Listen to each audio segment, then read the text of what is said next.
ہجرت کے بعد جب حضور اکرم صلی اللہ تعالیٰ علیہ وسلم مدینہ تشریف لائے تو آپ نے مدینہ اور اطراف مدینہ کے یہودیوں سے صلح و عہد کا معاہدہ فرما لیا، مگر یہودی اپنے عہد و پیمان پر تا دیر قائم نہیں رہے، بلکہ انہوں نے حضور اکرم صلی اللہ تعالیٰ علیہ وسلم اور مسلمانوں کے خلاف اندرونی اور بیرونی سازشوں کا جال بچھانا شروع کر دیا۔ اسی دوران یہودیوں میں سے قبیلہ بنو نذیر کے ذمہ دار افراد نے ایک روز یہ سازش کی کہ نبی اکرم صلی اللہ تعالیٰ علیہ وسلم سے جا کر یہ عرض کریں کہ ہم کو آپ سے ایک ضروری مشورہ کرنا ہے، اور جب وہ تشریف لے آئیں تو دیوار کے قریب ان کو بٹھا دیا جائے، اور جب وہ گفتگو میں مصروف ہو جائیں تو چھت کے اوپر سے ایک بھاری پتھر ان کے اوپر گرا کر ان کی زندگی کا خاتمہ کر دیا جائے، معاذ اللہ۔ چنانچہ آپ یہودیوں کی بستی میں تشریف لے گئے، مگر ابھی آپ دیوار کے قریب بیٹھے ہی تھے کہ اللہ تعالیٰ نے وذریعہ وحی یہودیوں کی سازش سے آپ کو مطلع کر دیا،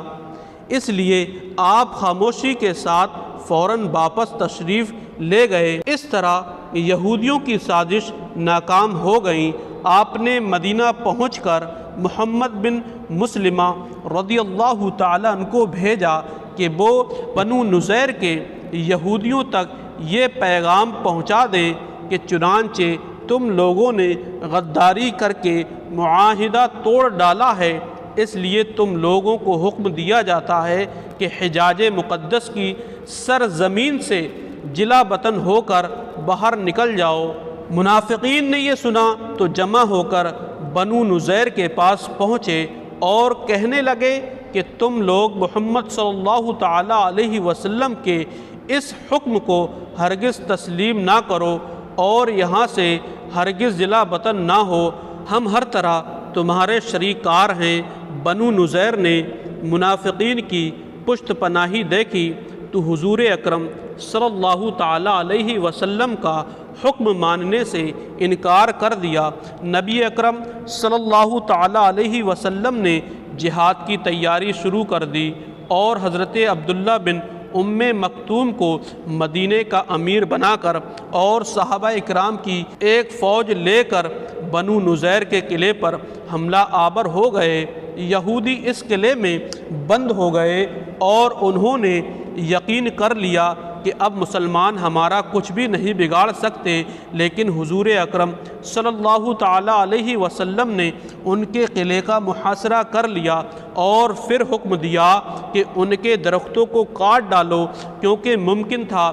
کہ درختوں کے جھنڈ میں چھپ کر یہودی اسلامی لشکر پر چھاپا مارتے۔ ان حالات کو دیکھ کر بنو نذیر کے یہودیوں پر ایسا رعب بیٹھ گیا اور اس قدر خوف طاری ہو گیا کہ وہ لرزا اٹھے، اور ان کو منافقین کی طرف سے بھی مایوسی اور رسوائی کے کچھ ہاتھ نہیں آیا۔ آخر کار مجبور ہو کر یہودیوں نے درخواست کی کہ ہم لوگوں کو جلا وطن ہونے کا موقع دیا جائے۔ چنانچہ